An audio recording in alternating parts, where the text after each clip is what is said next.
नमस्कार दर्शकों, बात आज की चैनल के कार्यक्रम खबरदार खबरों में आपका स्वागत है। मैं हूं निपुण भार्गव और पेश है आज की खबरदार खबरें। लोकसभा में नेता प्रतिपक्ष राहुल गांधी उत्तर प्रदेश के कांग्रेस सांसदों के साथ आज संभल का दौरा करने वाले हैं। पार्टी के प्रदेश अध्यक्ष अजय राय ने मंगलवार को यह जानकारी दी है। वहीं संभल के जिलाधिकारी राजेंद्र पेंसिया ने पड़ोसी जिलों में तैनात पुलिस के अधिकारियों को एक पत्र लिखकर उनसे राहुल गांधी को उनके जिलों की सीमाओं पर रोकने का आग्रह किया है।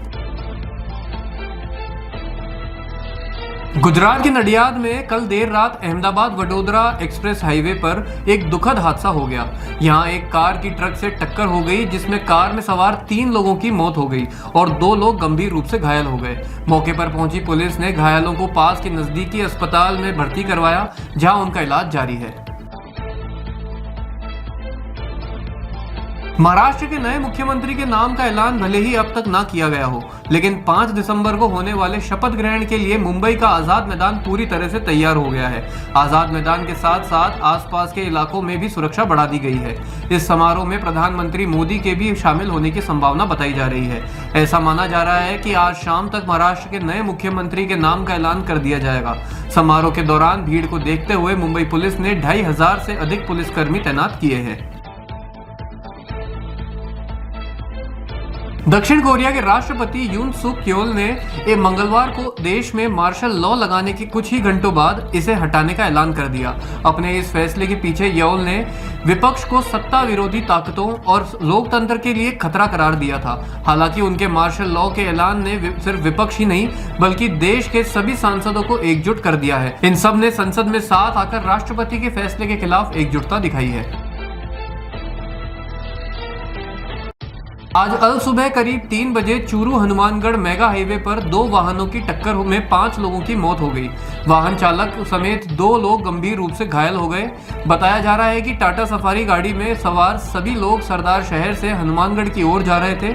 मेगा हाईवे पर हनुमानगढ़ की ओर से आ रहे कैंटर से सफारी की आमने सामने की टक्कर हो गई।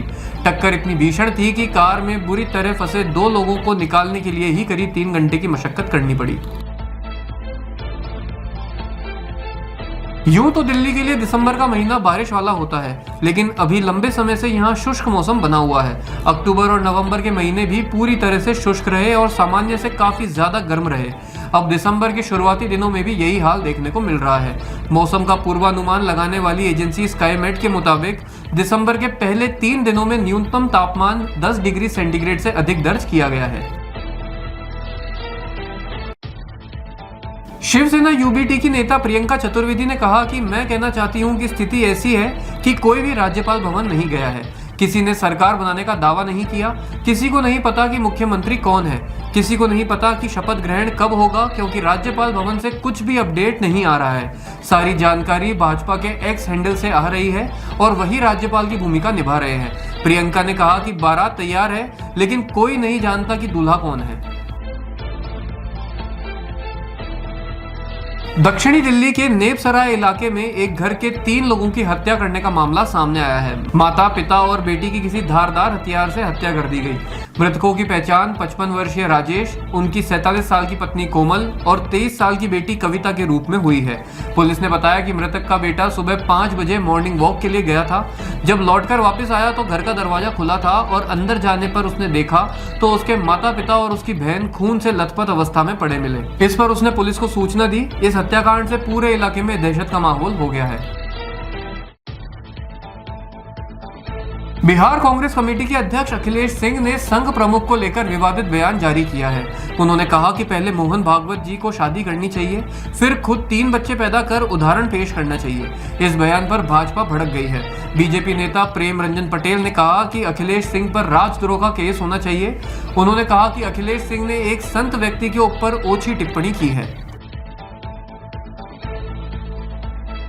महाराष्ट्र के सोलापुर में मरकड़वाड़ी गांव और आसपास के क्षेत्रों के 200 से अधिक लोगों के खिलाफ कथित तौर पर अनाधिकृत तरीके से मत पत्रों का उपयोग करके पुनर्मतदान की कोशिश करने के सिलसिले में मंगलवार को एक मामला दर्ज किया गया। पुलिस ने बताया कि उन पर ईवीएम के बारे में गलत सूचना फैलाने का भी आरोप लगाया गया है।